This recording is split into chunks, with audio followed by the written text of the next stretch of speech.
Kita bersyukur tentunya kepada Tuhan karena Tuhan begitu baik dalam kehidupan kita, sehingga Tuhan memberikan waktu dan kesempatan kepada kita untuk dapat beribadah, memuji, memuliakan Tuhan seberapa kita yang ada pada saat ini. Firman Tuhan pada saat ini kita akan membaca dan membuka di dalam Mazmur 51 ayat 11 dan Yesaya 63 ayat yang ke-10. Pertama-tama kita buka Mazmur 51 ayat yang ke-11.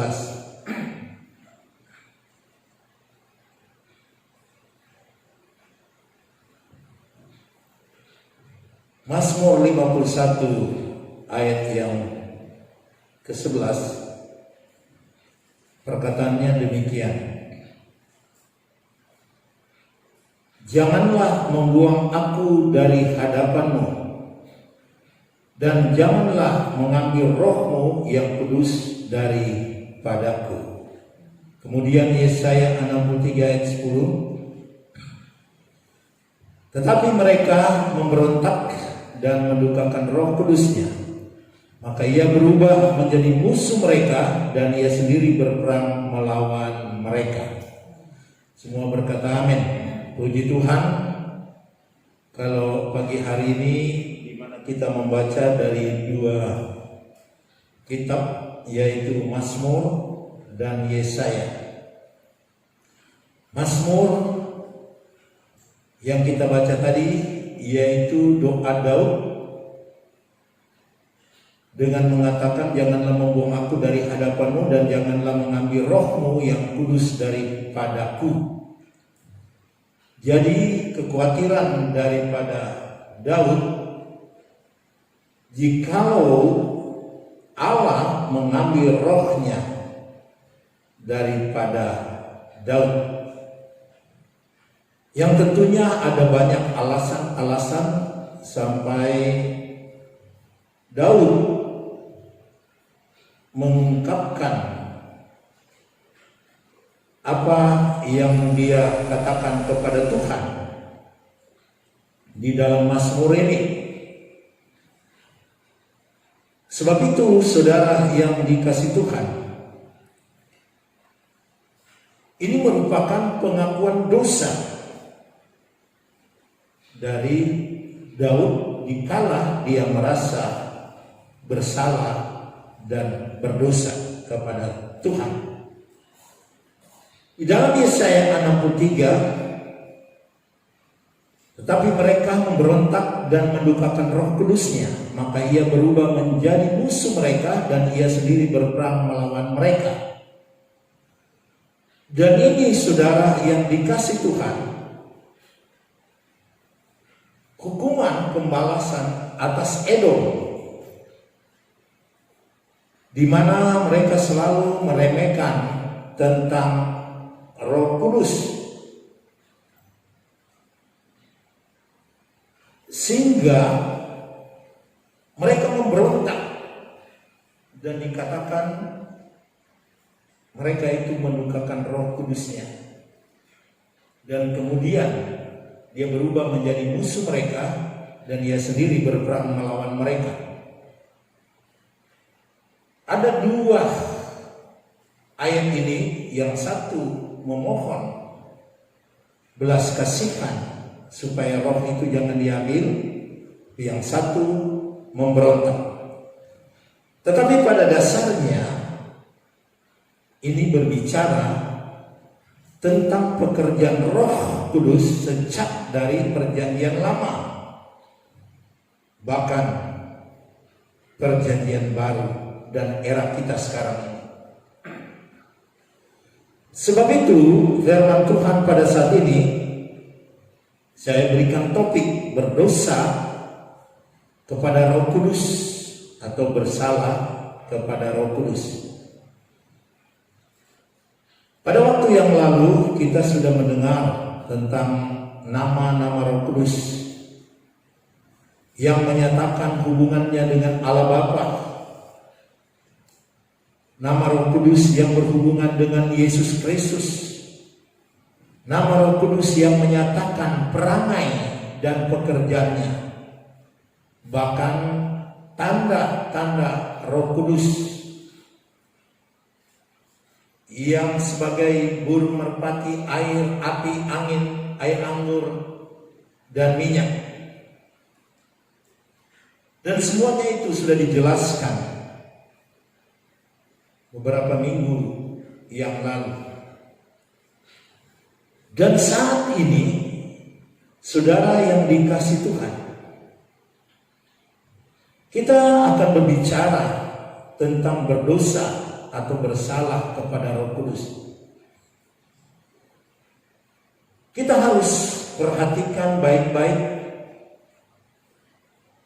Seorang Kristen atau orang yang belum percaya bahwa berdosa terhadap Roh Kudus membawa akibat yang berat sekali. Jadi baik dia yang sudah percaya kepada Yesus Kristus dan yang belum percaya, akibatnya sangat fatal apabila kita berdosa terhadap Roh Kudus. Karena ada dosa-dosa yang diperbuat oleh orang yang tidak percaya. Seperti saya katakan tadi, yaitu dia berdosa kepada Roh Kudus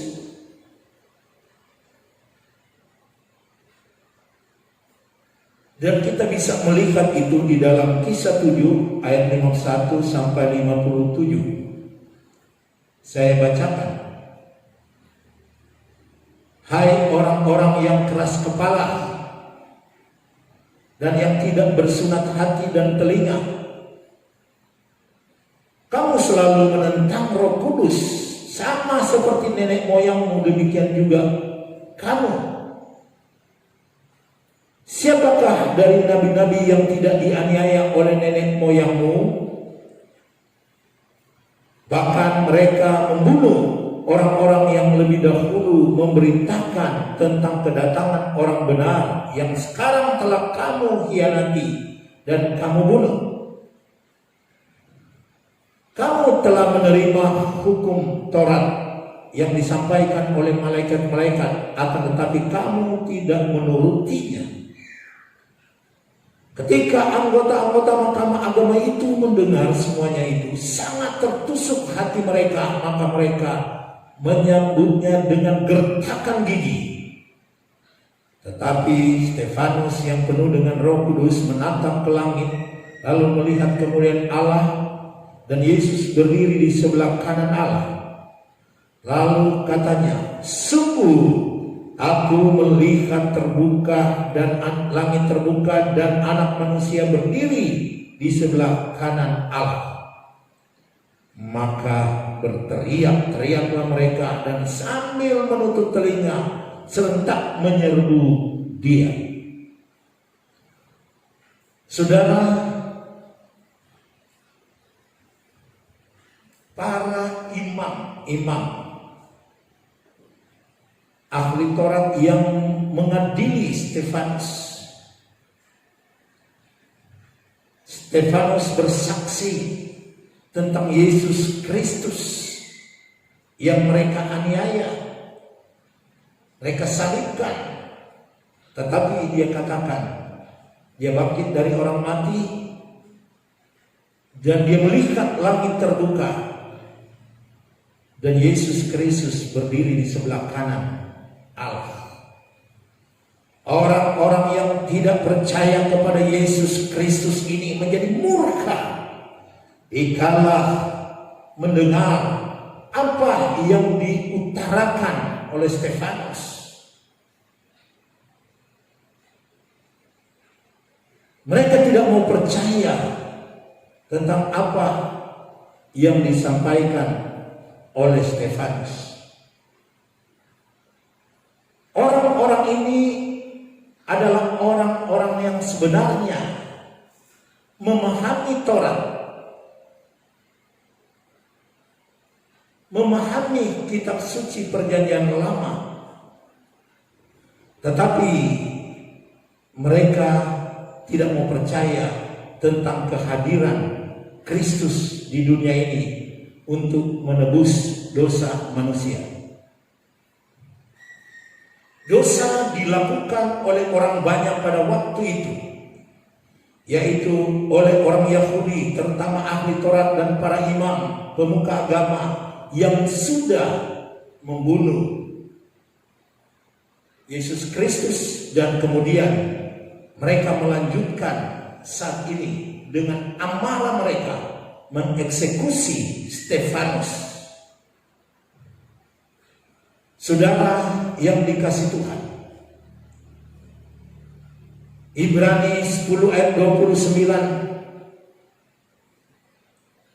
dia menjelaskan di situ betapa lebih beratnya hukuman yang harus dijatuhkan atas dia yang menginjak-injak anak Allah, yang menganggap najis darah perjanjian, yang menguduskannya, dan yang menghina roh kasih karunia. Jadi kita lihat, mereka tidak percaya apa yang disampaikan oleh Stefanus. Stefanus yang dipenuhi dengan Roh Kudus. Bahkan di dalam pelayanannya, dia banyak melakukan mujizat-mujizat karena Yesus Kristus, dan itu yang dia saksikan. Dan orang-orang ini, orang-orang yang tidak percaya kepada Roh Kudus, seakan-akan menginjak-injak anak Allah dan menghina roh kasih karunia, dan ini sangat berbahaya. Kalau saudara bandingkan dengan Lukas 18 ayat 32, di mana mereka menginjak-injak anak Allah itu atau mengolok-olok, dikatakan begini, sebab ia akan diserahkan kepada bangsa-bangsa yang tidak mengenal Allah. Dan dikatakan di situ selanjutnya diolok-olokan, dihina dan diludahi. Itulah Yesus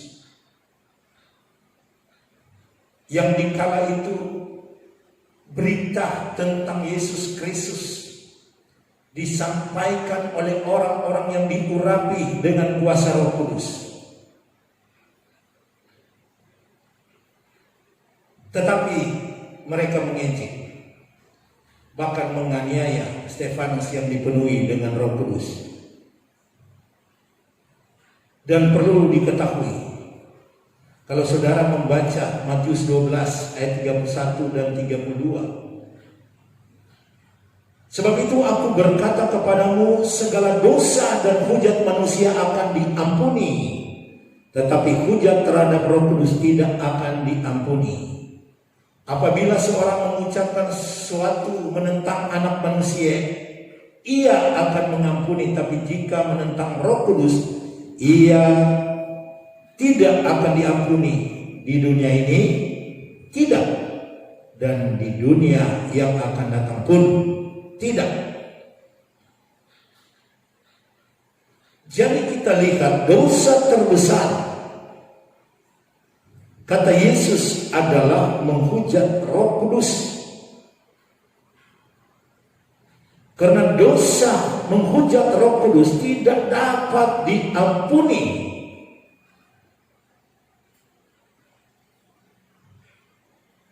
Yaitu bila kita berkata pekerjaan yang dilakukan Allah melalui Roh Kudus adalah pekerjaan yang dilakukan iblis. Itu juga dikatakan mereka. Dan Yesus mengatakan hal tersebut. Kita lihat di dalam Matius 12 ayat 24, 12 ayat 27 dan 28. Tetapi ketika orang Farisi mendengarnya dan berkata, Dengan Beelzebul, penghulu setan, ia mengusir setan. Dan apa kata Yesus di situ? Saudara perhatikan apa yang dikatakan Yesus. Ayat 27. Jadi jika aku mengusir setan dengan kuasa Beelzebul, dengan kuasa siapakah pengikut-pengikutmu mengusirnya? Sebab itu merekalah yang akan menjadi hakim.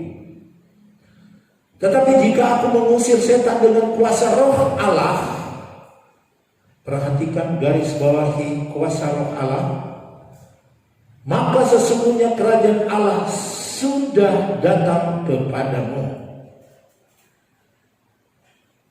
Jadi kita lihat di sini, Yesus mengusir setan dengan kuasa Roh Allah, tetapi diejek oleh orang-orang pada waktu itu, yaitu orang-orang Yahudi. Bahkan di situ ada ahli Taurat, juga imam-imam.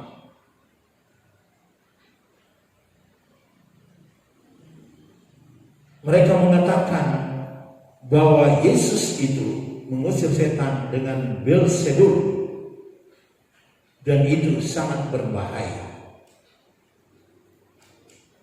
Ini dari pihak-pihak orang yang tidak percaya kepada penyelamatan, kasih karunia, dan penyaliban, kematian dan kebangkitan Yesus Kristus naik ke surga. Mereka tidak percaya. Dan mereka mengejek Yesus itu yang menyembuhkan dengan kuasa Roh Kudus, tapi mereka katakan bahwa dia menyembuhkan dengan Beelzebul. Dan ini Yesus katakan, dosa seperti ini tidak ada pengampunan, baik sekarang, baik akan datang, atau baik di bumi dan di sorga. Itu maksud. Sebab itu saudara yang dikasih Kristus,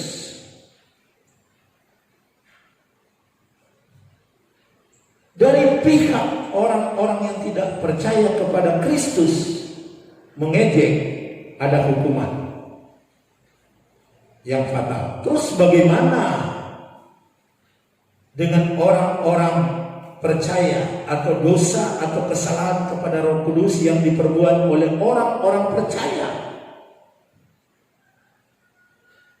Kita lihat itu dalam Efesus 4 ayat 30 dan 31. Dinasihatkan oleh Paulus kepada jemaat di Efesus, dan janganlah kamu mendukakan Roh Kudus Allah yang telah memeteraikan kamu menjelang hari penyelamatan. Jadi Roh Kudus itu jangan didukakan.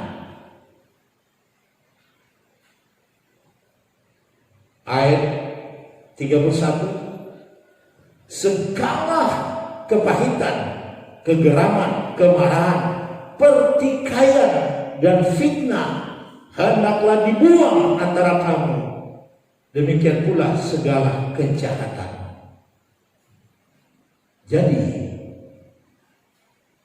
dengan kita melakukan perbuatan-perbuatan yang sudah dikatakan di sini, segala kepahitan, kegeraman, kemarahan, pertikaian, fitnah hendaklah dibuang dari antara kamu. Kenapa harus dibuang?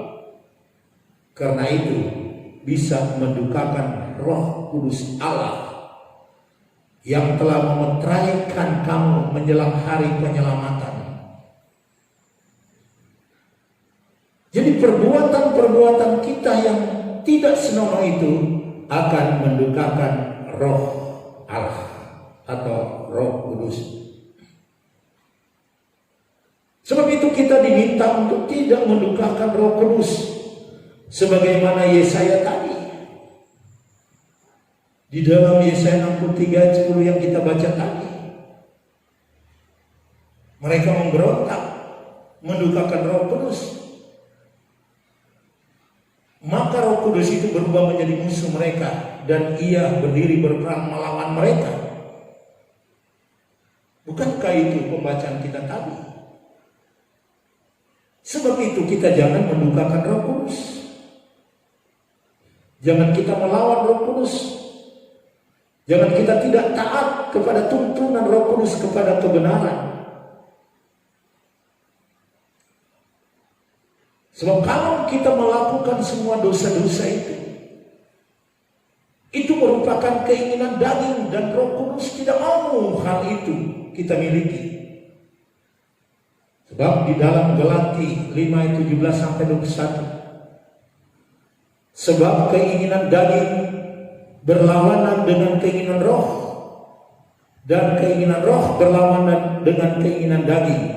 Karena keduanya bertentangan sehingga kamu setiap kali tidak melakukan apa yang kamu kehendaki. Akan tetapi jikalau kamu memberi dirimu dipimpin oleh roh, maka kamu tidak akan hidup di bawah hukum Taurat. Perbuatan daging telah nyata, yaitu percabulan, kecemaran, hawa nafsu, penyembahan berhala, sihir, perseteruan, perselisihan, iri hati, amarah, kepentingan diri sendiri, percideraan, roh pemecah, kedengkian, kemabukan, pesta pora, dan sebagainya. Terhadap semuanya itu, ku peringatkan kamu seperti yang telah ku buat dahulu, bahwa barang siapa melakukan hal-hal demikian, ia tidak akan mendapat bagian dalam kerajaan Allah. Jadi orang yang melakukan deretan dosa-dosa yang telah kita baca tadi, itu mendukakan Roh Kudus. Dan Paulus berkata kepada jemaat Galatia, hal-hal yang mereka lakukan di atas itu, orang tersebut tidak akan mendapat bagian di dalam kerajaan Allah. Itu adalah perbuatan daging, perbuatan yang bertentangan dengan Roh Kudus. Juga Paulus katakan, kalau kita berharap atau pengajaran-pengajaran yang lampau, yaitu hukum Taurat, dia katakan, kamu lepas dari Kristus jikalau kamu mengharapkan kebenaran oleh hukum Taurat. Dan dikatakan kita hidup di luar kasih karunia. Sebab yang menuntun kita kepada kebenaran yang sejati, yaitu Roh Kudus. Perhatian kita sekarang ini kepada tuntunan Roh Kudus. Roh Kudus yang ada di dalam hati kita.